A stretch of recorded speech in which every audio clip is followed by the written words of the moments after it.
Hi, this is Martin, and if you watched the introduction video, then welcome back. If you didn't, then welcome to this first in a series of videos in which I'm going to be looking at OpenInsight 10.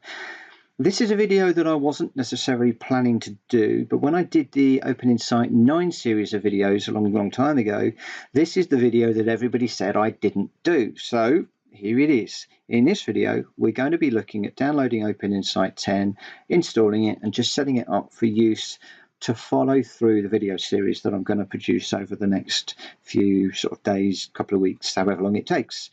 So there's two ways of getting at the evaluation software. You can either do it from the revsoft.co.uk website or directly from the revelation.com website.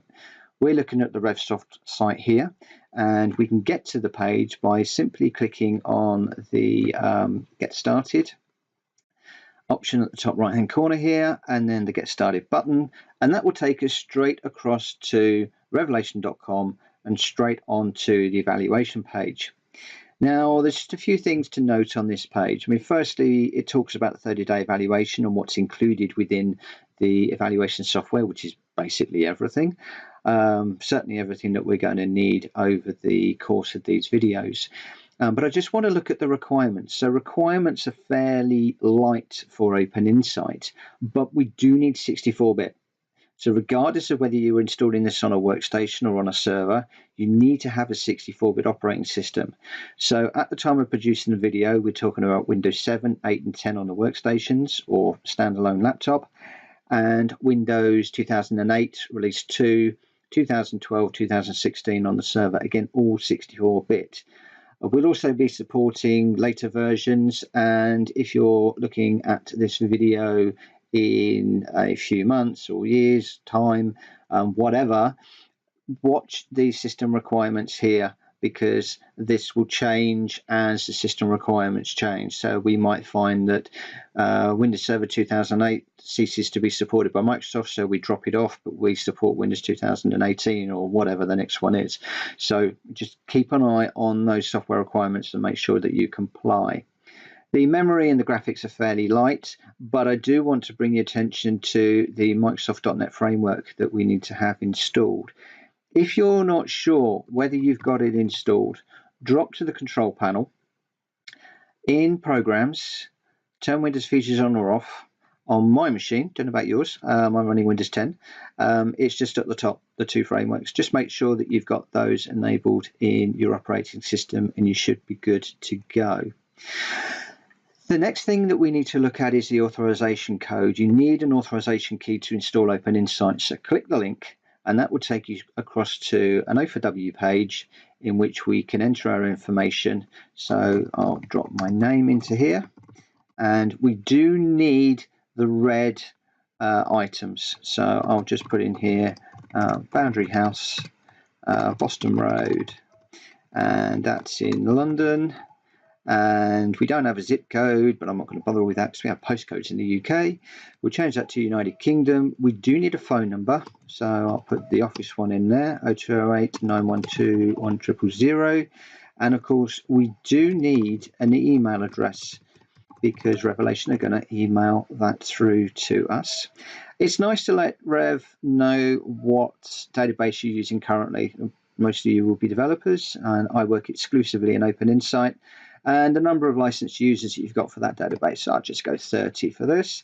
And the other thing that's quite nice, again, you don't have to put these in because they're yellow, but I'm just going to let Revelation know that this is for the installation for the training videos. Once we're done, we just click Save, and that will generate an email for us, which will come through automatically from the website. And it normally comes through fairly quickly. So once we're done here, we can close out of there, back to this screen, which is the evaluation window. Now, three items at the bottom here that I want to talk about as well. The first one is the evaluation. So I'm going to click that now to start the evaluation off, and I'm going to save that to my local drive. There's also an installation guide which will take you through what I'm skimming over in the videos very quickly, The documentation will take you through in a lot more detail, so I would suggest having a look at that before you install OpenInsight. And the README. Nobody ever reads READMEs. Why on earth do we write them? Well, we write them because they are quite important. If you are an existing OpenInsight user, somebody that uses OpenInsight or develops with OpenInsight, it's worth having a look and seeing what's changed, what's been added, and just keeping yourself ahead of the game on the new version. You know, there just might be something in there that you really want to explore, or there might even be something in there that you think, well, actually, I might not want to go near that. Hopefully there wouldn't be, but definitely download the README. You do get an option to view that at the end of the installation process, but I would suggest that you look at those two documents while the evaluation is downloading. For me, I've got about another 4 minutes or so for this to download, so I'm going to pause the video at that point and I'll come back and join you again in a few moments. Time for a cup of tea, I think. Catch you in a minute.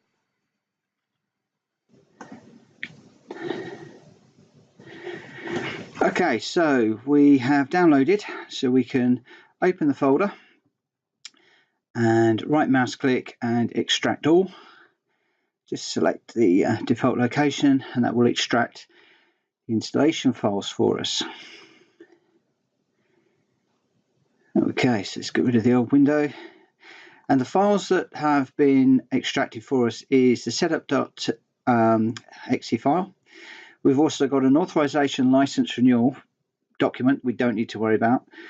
The converter quick start guide. So this is good if you are converting an old OpenInsight application over. It will take you through the process. There's also the install guide. So if you want to go through this installation process that I'm flying through fairly quickly, if you want to go through it slowly and in more detail, then that is the guide for you. And yet another opportunity to read the README. Okay, so I'm not going to extract the exe at this point because we need our authorization key. Now, our authorization key was emailed through to us, and this is the email that comes through from RevUS. So it summarizes the information that we entered, but importantly, there is a key here. My advice will be to copy and paste that authorization key where required, rather than actually typing it in. So let's go ahead and run the install. So if we do a right mouse click and run as administrator, that will be important if you're running on a network, slightly less important if you're running on a standalone machine. The user account control in Windows 10 is asking me if I can do things on my machine. I'm quite happy for it to, so I will click yes. And the security on my machine is quite tight. I run Norton, and Norton has flagged up that this particular file has not been run very often. In other words, not enough people have submitted a report back to Norton, and for that reason it's flagging it up as a potential issue, especially as an exe file. So we get the option to stop the program from running, remove the file, which is recommended. I'm going to go with run this program anyway because I know that it is from a trusted source. Otherwise I would be thinking twice, but because it's trusted, we'll go ahead. We then get a little welcome screen from OpenInsight 10, which we can click next to. We then need to read through the license. The license isn't too long, and I would always recommend that you read a license or any contractual agreement before you click the button to say that you agree. I know a lot of people don't, but this isn't overly long, and it does take you through what you can and you can't do with the OpenInsight software. So please read it. Once you've read it, click accept and next. And then we get asked about the security policy. Which level of security do we want? You can either have the enhanced level, which we will cover in a short while. This will enable you to create more intelligent password control for your users. So you can define the types of characters and the length of the passwords, renewal times, reset times, all that sort of stuff. Alternatively, you can go with the old username and password, just straightforward, plain, if you wish to. I'm going to go with the enhanced for the moment, which is the default, and we'll click next. This is where we paste in our key. Now remember to paste it rather than typing it, but if you do paste it, just make sure that there isn't a leading space or a space at the end, because that can cause some issues. I haven't, so I'm good to go. So I'll click next. It then asks us where we want to install OpenInsight. You can accept the default, or you can browse to another location. Now, I normally have some level of data, some personal data and the like on my machine or in my OpenInsight applications. So I have those on a separate encrypted drive. There won't be any personal data held within this. Everything, all the data that we do put in the application we're going to create with the evaluation over the next few videos, it's all going to be rubbish data. It's all going to be fictional. So I'm quite happy. But what I am going to do, because occasionally you need to type in this, particularly for the engine server we'll come to, I'm just going to put mine in C RevSoft. I don't need to worry about the OpenInsight 10 because I'm only going to have one copy of OpenInsight in there. If you're going to have OpenInsight 8, 9, 10, 10.1, 10.2, and you've got them all in their different versions for support purposes, then it would make sense to have them in separate folders. And that's the reason why OpenInsight rightly prompts you in the way it does. I'm just going to have the one, so I'll go next. It's then asking about the start folder, so I'm just going to accept the default, and I can click to not create shortcuts if I want to. I'm just going to go ahead with the default options, and then OpenInsight will go through and it will begin to install all of the components that we require. Again, that's going to take a few moments to go through. So I think I'm going to leave you just for a minute or two and come back when that process has finished or nearly finished. So I'll be back in a moment. Okay, that was a bit fortuitous. The postman knocked on the door. Right, okay, so back at my desk, and the installation has reached that point. It's now asking us to run the client setup.exe file. So we'll click OK to that. And what we're going to do is register the client files on this workstation and then show the README. I don't really want to show the README. Again, it's another prompt for you to read it. Revelation really do want you to read it, and I do too. So if we go finish, the system will then go into another set of wizards for the client setup. So again, select the license agreement. It's pretty much the same license agreement that we just looked at. So if you were happy with the one previously, you'll be happy with this one. So we'll click next. Where do we want to install them? I'm just going to select the default, which is now putting them under client files where I had RevSoft. If you opted for the default, then I think it should be RevSoft/OInsight/client files. So we'll go next. So the first thing it's going to do is to install the .NET Framework components that we need. So I'll go yes. Then goes through and copies and extracts all of those components.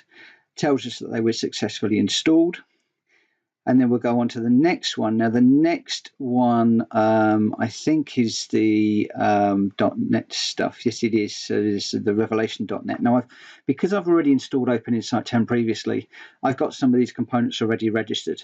So I'm just going to click OK to this message and just let it run through.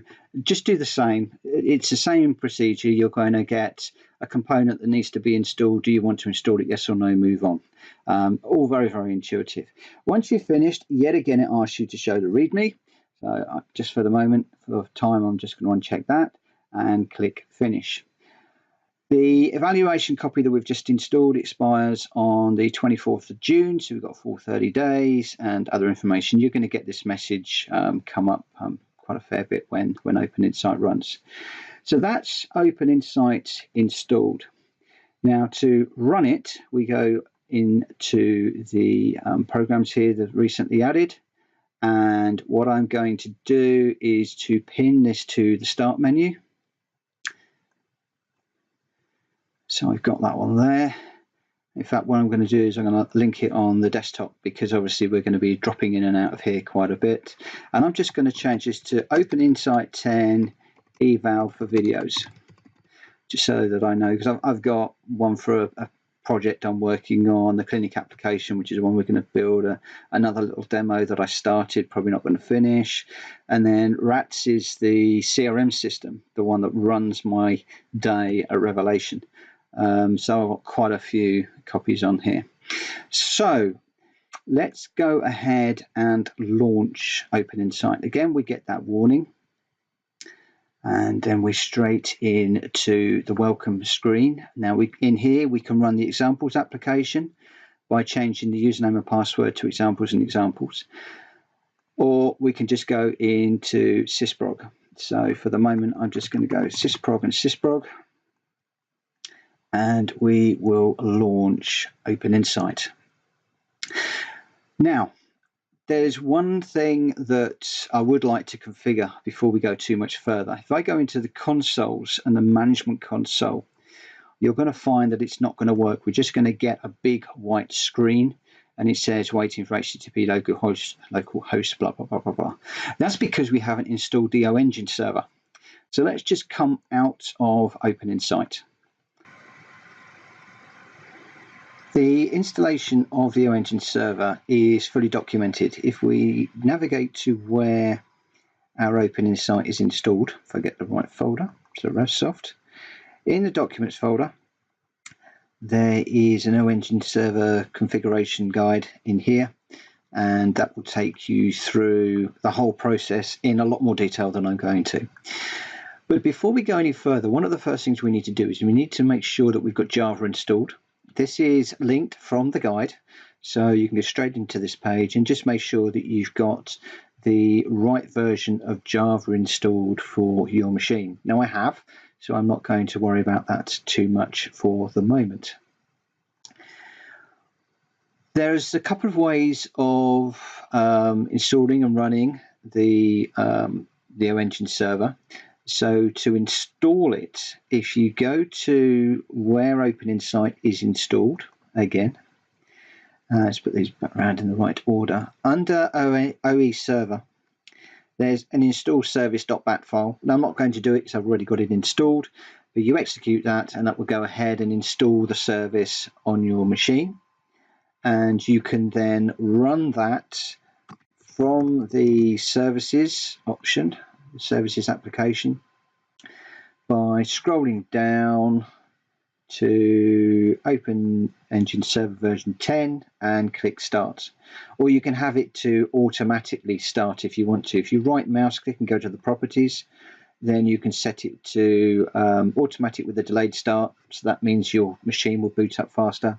Automatic, manual, or disabled. And I normally have mine on manual, so I just turn it on when I need it. The other way, and in development mode, the advised way of running the service is to drop to the command line.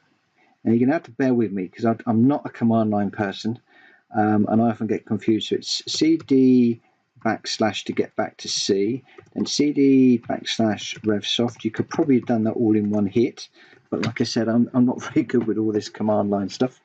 And then from here, we need to type Java -jar OE socket server .jar. Now that will run the engine server itself.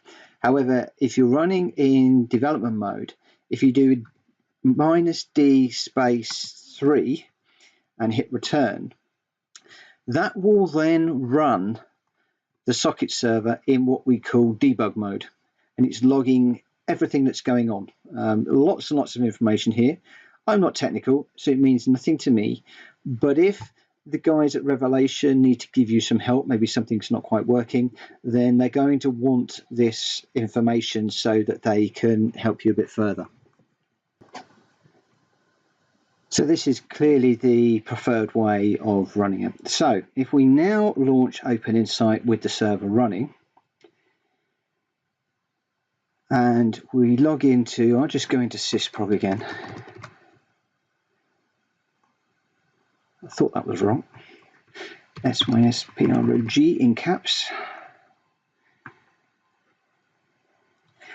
And this time, if we go to the console, let's just turn it off. And it did actually just flash up there, but I tend to turn it off and back on. Then you'll see now that we've actually got the OI console working. I think this has all got to be in caps. OI console and sysprog.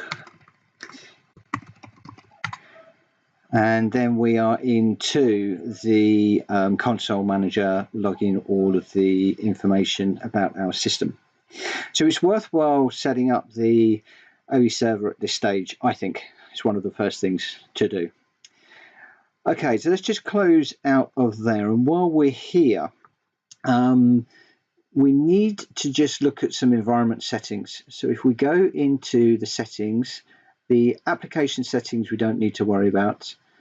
But we do want to go into the users and the user setup, and in here we can set up any additional users. So at the moment I've just got OI console, so that's going to be O4W only, password never expires, which is good, and we're not resetting.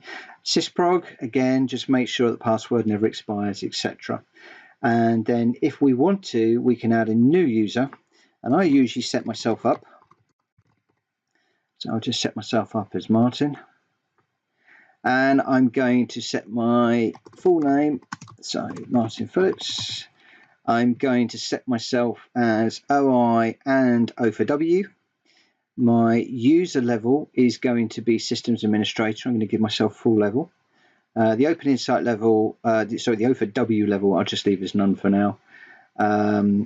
The password expires according to policy. I'm actually going to set that to never expires.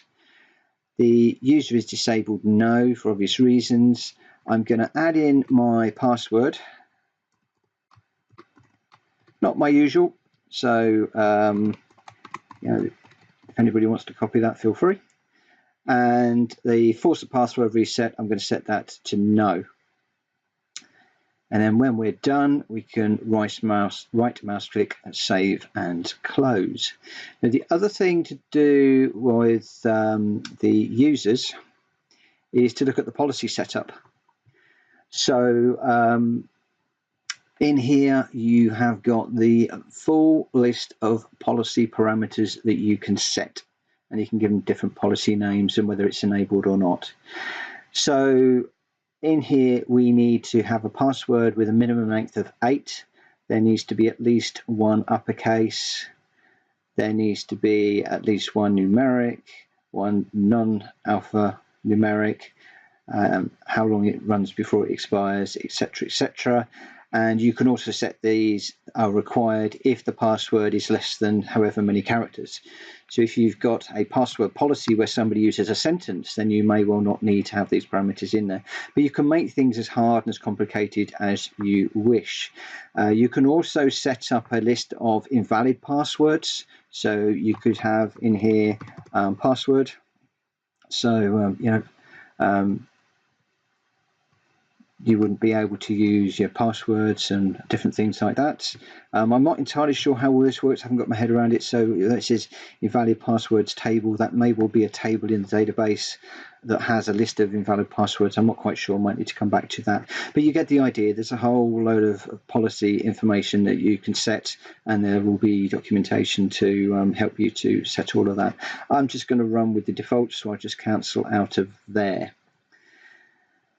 The other thing that we might want to do is to look at the IDE settings, but I'm going to do that at the application level. You might want to do it here if you wish. It's entirely up to you. So in general, whether we want to save our workspace, etc., tool panels where they're actually displaying on the screen, information about dialogues, information about Forms Designer and the like. But I'm just going to close out of there for the moment, and we'll revisit that when we create our new application. But for the moment, I think we're done with installing and configuring OpenInsight at the sysprog level. I'll catch you in the next video very soon, and thanks for your time today. Bye-bye.